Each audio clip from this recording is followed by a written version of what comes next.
cordial saludo, mi nombre es Carla Ortega y soy estudiante de Comunicación Social en la Universidad Bicentenaria del Estado Aragua. La cátedra es Semiología y el día de hoy les hablaré sobre el análisis del comportamiento humano bajo la semiótica y la proxémica. Esto basado en una lectura realizada dentro del aula virtual. Como planteamiento general del tema, se supone que de acuerdo a los valores, las perspectivas culturales y las nuevas necesidades de las ideas marcadas por el tiempo, influirá en relación al objeto de estudio. Entendiendo esto, pasamos a los orígenes de la semiótica.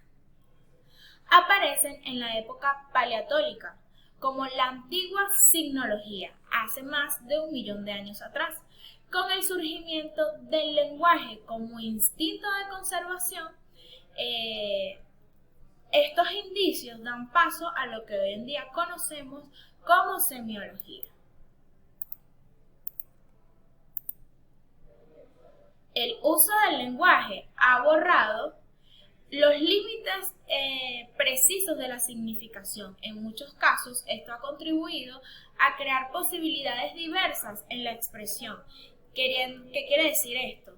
Que se puede hacer una interpretación de un texto de diversas formas. Esto lo podemos observar en la Biblia, los poemas, los cuentos, entre otros.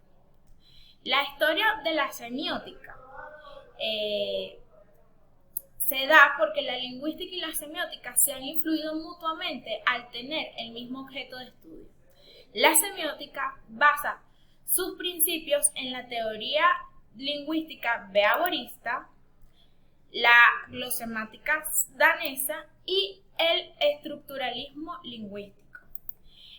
Esta se inicia en el siglo XX, aunque mostraban sus indicios desde Aristóteles, con la búsqueda de la racionalización del lenguaje hasta pasar por el siglo XIII, donde Pedro Hispano y Raimundo Lulio sientan bases para el estudio lógico del lenguaje. Asimismo, aquí podemos observar los personajes. Thomas Erfurt, a mediados del siglo XIV, también realiza la que vendría siendo la gramática especulativa, que propone las bases. Entonces, ¿qué es la semiótica? Esta disciplina está diseñada para comprender cómo se utiliza y cómo se articulan los procesos de significación.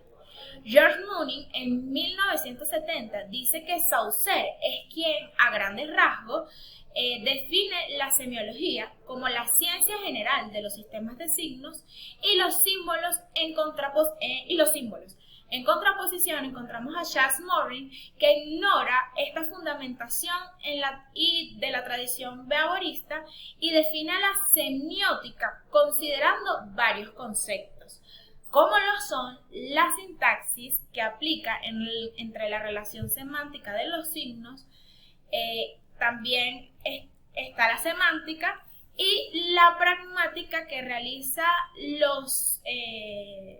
la relación entre los signos y sus intérpretes. Seguido a esto, pasamos a lo que es el análisis del comportamiento. Existen diferentes canales de comunicación.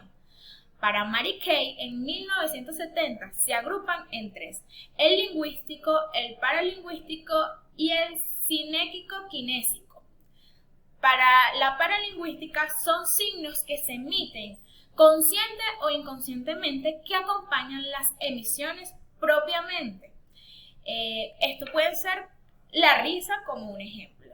La cinética es aquella que estudia los juegos faciales, los guiños y los movimientos en general del cuerpo, y representan un signo de expresión, estableciendo un criterio ante las arbitrariedades. Y la articulación en relación con el comportamiento humano en sus diferentes tradiciones y culturas. Y por último, la lingüística, que no es más que la articulación de sonidos a través de las palabras. Comprendiendo esto, pasamos al concepto de proxemia. Es una disciplina o rama de la semiótica que se dedica al estudio de la organización del espacio en la comunicación humana. Esto se refiere a la cercanía entre el emisor y el receptor. La distancia en que nos colocamos con nuestro interlocutor también define el tiempo que nos tardamos en recibirlo, y el responder constituyen signos del lenguaje que son parte de la proxémica. Dentro de este estudio existen 8 aspectos que se desglosan y proceden a darle importancia a la distancia. 1, muy próximo, de 5 a 20 centímetros. 2, próximo, de 20 a 30 centímetros. El 3, como cercano, de 30 a 50 centímetros. Como neutro podemos encontrar de 50 a 30 centímetros. Y por último, que ya vendrían siendo el 8 y el 7, más allá de los límites, que son de 6 a 30 centímetros de distancia. La distancia correcta puede variar de lo apropiado dependiendo de las características culturales. Por ejemplo, los anglosajones mantienen cierta distancia entre sus interlocutores, mientras que acá en América Latina la distancia puede ser más reducida sin que esto signifique algún otro contexto. Seguido a esto encontramos lo que vendría siendo el territorialismo. Como en la imagen podemos observar, no es más que, la etimología nos ayudó a poder definirla, que es un estudio que observa el comportamiento de los seres humanos. Entonces esta nos dice que es la forma en que los individuos se interactúan y se apropian, se organizan y controlan de manera simbólica el sitio donde se encuentran. Entonces allí por eso colocamos esta imagen. El territorialismo en las empresas, como concepto físico, debe de tener en cuenta los terrenos de mando. Luego, ¿verdad? Ya finalizando nuestra exposición, podemos encontrar las ventajas de la utilización de la proxémica, que pueden ser reacomodar las modificaciones, como espacios comunes, muebles, y mejorar las condiciones lingüísticas dentro de los espacios de trabajo. Pueden ser cambiando los colores de las paredes, eliminando las limitaciones visuales y otra serie de situaciones anatómicas y arquitectónicas que favorezcan a la organización. Un buen ejemplo de la aplicación de la proxémica lo podemos ver dentro de la lectura realizada en Bells, que es una compañía de teléfonos que mediante el diseño de áreas para las secretarias de su institución, en solo 3 meses logró aumentar el promedio de las órdenes de trabajo que allí realizaban estas secretarias.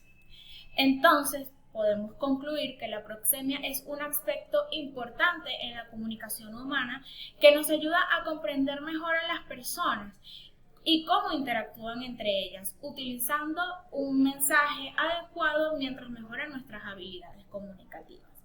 Esto ha sido toda la exposición. Muchísimas gracias.